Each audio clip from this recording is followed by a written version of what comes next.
We were driving one of the Choctaw men home from the meeting, and on that road we saw two girls walking. We drove by, and they looked up, and right away I said aloud, "That's my wife, right there." I should have said it to myself, but I was just so surprised to see her. We offered them a ride, and they were two sisters, Choctaws. They were very shy, and so was I. It turned out the girl's brother was going to ride down with us to Louisiana.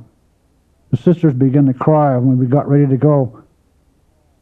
I'd been making a beadwork necklace, and I just gave it to her, the one I knew would be my wife. Her name was Alice. When I did that, a big tear came down her cheek. When we got to Louisiana, her brother, who couldn't write too well, said to me, "Tommy, can you write a letter for me to my mother and let her know I'm all right?" He told me what he wanted to say, and I wrote it. Then I added a little piece of paper to his sister. "Hello, Alice. I hope you get this letter and everything's fine. That's all." Then a letter came back from the brother, and there was a note in there to me from Alice. It said, "Hello, Tom. I got your letter. Everything's fine. From Alice." And that's all. So I wrote back again. This time I said, "Hello, Alice. I got your letter, and I'm glad everything's fine. But this time I want to know if you're going to marry me. From Tom." About a week and a half later, I got another letter. It had a $10 bill in it. The letter said, "Hello, Tom. That question you asked about getting married, I would like to. But I have to have a meeting with all my mother's sisters and brothers, and they have to agree. Then I have to ask my father. If they all say yes, I will marry you. But if we get married, I want to get married Mohawk style, not Choctaw style, because the Choctaws drink too much at their wedding ceremonies. And you say that Mohawks don't do that. Meantime, here's $10. If you see some pretty material for a Mohawk wedding dress, buy it. From Alice." Well, you know, we never even held hands. But I didn't have any doubt she was one my grandmother saw in the teacup. So I got the material, a beautiful navy blue velveteen, and I made all of her wedding dress. We still got it at the house. By the time we got back to Akwesasne, I had finished the whole wedding dress. I told my mother, "Ma, I found the woman I want to marry." I was 26 years old, and I said, "It's up to you. In our way, if your mother says no, you can't marry. You have to have your mother's consent. And in my case, my grandmother's." My mother said, "Well, you're old enough. You should know your own self." Next, I went to my grandmother, and I said, "Grandmother, I finally found that woman." And she said, "Ah, you mean that real Indian one? Well, you waited long enough. She must be the one." So my aunt went to meet Alice's mother, get their family agreement, and make the arrangements for the wedding. They decided on a date, November 7th, 1970. Then one of my relatives died, so we had to cancel it. We set the date again, and then another relative died, and we had to change it again. A third time we set the date, and this time, the night before the wedding, one of my friends, who'd been sewing my wedding shirt just that day, got killed in an auto accident. When I heard he got killed only a few hours before the wedding, I started to cry my head off. We had hundreds of pounds of food for the wedding. People had come from all over, and the longhouse was packed with guests. My grandmother said, "If you don't go through with it this time, then you must cancel the wedding forever. You two can never get married." So my aunts got together with the chiefs and made the decision. They talked to my dead friend's mother to see if it would be okay with her. And she said yes, and they told me, "Go ahead and get married." The wedding was scheduled for 11 a.m. Before it started, my friend's mother stopped by and asked me if I could dress him in his burial clothes. I took my red wedding shirt, the one he had sewn and admired so much, and we dressed him in it. I didn't get to the longhouse for the wedding ceremony until 2 p.m., and everybody was crying.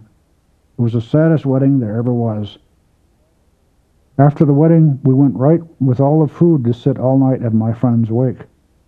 Next day, he was buried in my red wedding shirt. Been married 20 years now, got 4 kids, and we never fought. We never argue, If I have to go to Onondaga and come home at 2 in the morning, my wife's there to open the door, smiling. She makes me a sandwich. And never do I hear, "Where the hell have you been?" She says, "You must be tired now." It's always like that. So I'm glad I listened to what my grandmother told me. That's why I always say, follow the old one's advice.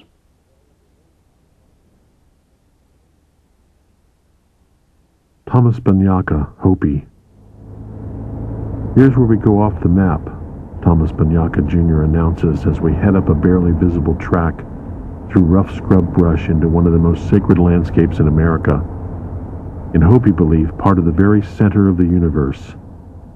This is Big Mountain on Black Mesa in northeast Arizona, where ancient sacred ceremonies are held that determine not only local rainfall, but the very balance and harmony of nature itself. We've come out to talk to Thomas Banyaka Sr., the famed interpreter of the Hopi prophecies, in New Arabai on the third Hopi Mesa. But first his son takes us on a mandatory tour of nearby Big Mountain and the so-called joint use area, 1.8 million acres of high desert plateau where Navajo herders have lived on little-used Hopi land for generations. In 1972, the U.S. Congress passed Public Law 93-531, mandating that the Navajos in the joint use area be relocated, ostensibly so Hopis could have the use of their own land. What seemed to an unknowing American public an eminently practical solution to the so-called Hopi-Navajo land dispute turned out to be the biggest forced relocation of human beings in the United States since the Japanese internment of World War II. It involved the erection of a 285-mile barbed wire fence and the compulsory removal of more than 10,000 Navajo traditionalists to their side of the fence. When Navajo elders raised their shotguns to stop the fencing crews in the early 1970s, thousands of Indian and white supporters, including most traditionalist Hopis, joined a Stop the Relocation movement, which is still flourishing today. By 1990, 4 years after our first visit and the original 1986 deadline of Public Law 93-531, some 250 Navajo traditionalist families still hold tenaciously to this land where our umbilical cords are buried. "If you want to talk to my dad," Tom Jr. explains, "you'll have to understand about Big Mountain.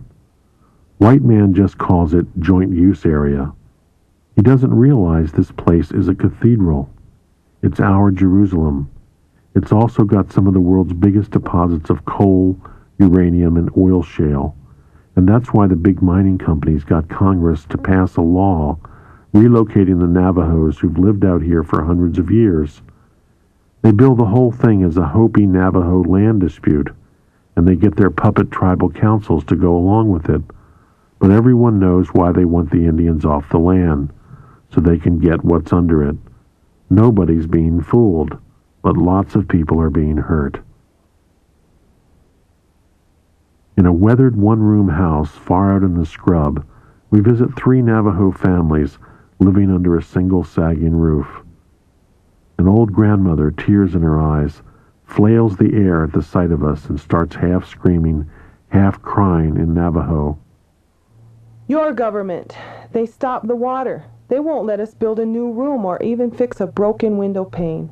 They took our sheep so we can't make wool for rugs and blankets anymore. They try to kill us off, but they never will." We swing back through the scrub and up to